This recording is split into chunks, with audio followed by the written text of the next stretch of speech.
gede mau jadi apa?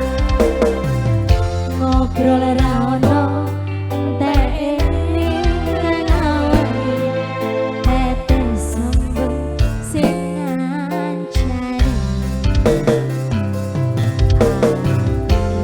sampeyan koyo lagi kasmaran tenan mlaku teko tuwa bebarengan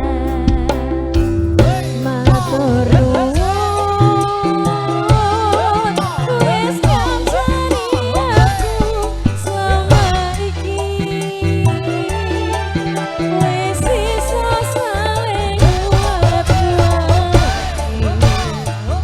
kudu wong liya sing rasa hubungan iki berlanjut tatak lakune ning jopo pangertenan angine saya dewasa ngenteni badai terang nanging sinau nari ning tengah udan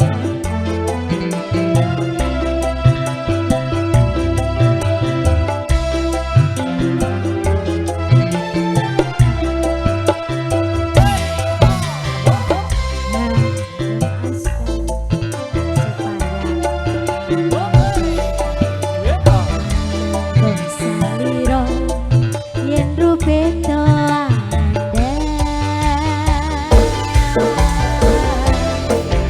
anda bisa sing ngancani satya tulus kuat pendampingmu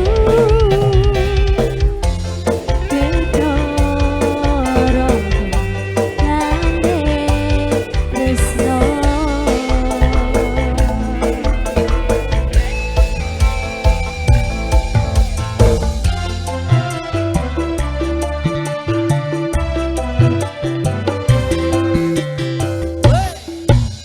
ngobrol ra ono entek tetes embun sing ngancani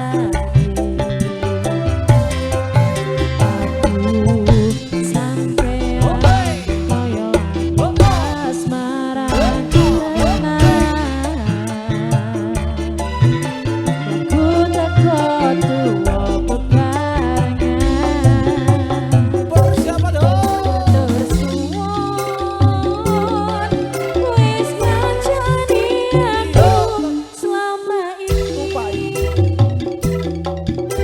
wis iso saling ngertuake padha wong liya sing rasane hubungan iki berlanjut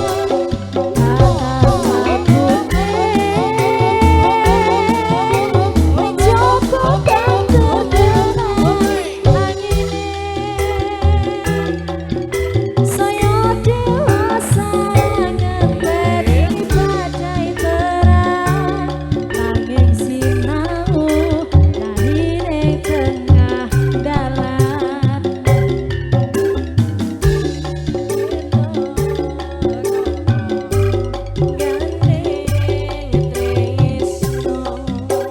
Ya, dan berakhirnya lagu ini Bung Abdul Pulau perjumpaan kita di sore ini. Apabila kami berserah kerana kerja ada Permata Hadi dan juga ada Awici, ada Tata Titam, ada kata maupun kami banyak bicara. Kami mohon maaf yang sebesar-besarnya khususnya beserta keluarga besar dari Bapak Tarmanto beserta Ibu Eda Lestari dan agar kalam billahi taufiq hidayah. Wassalamualaikum warahmatullahi wabarakatuh. Sampai jumpa di lain kesempatan.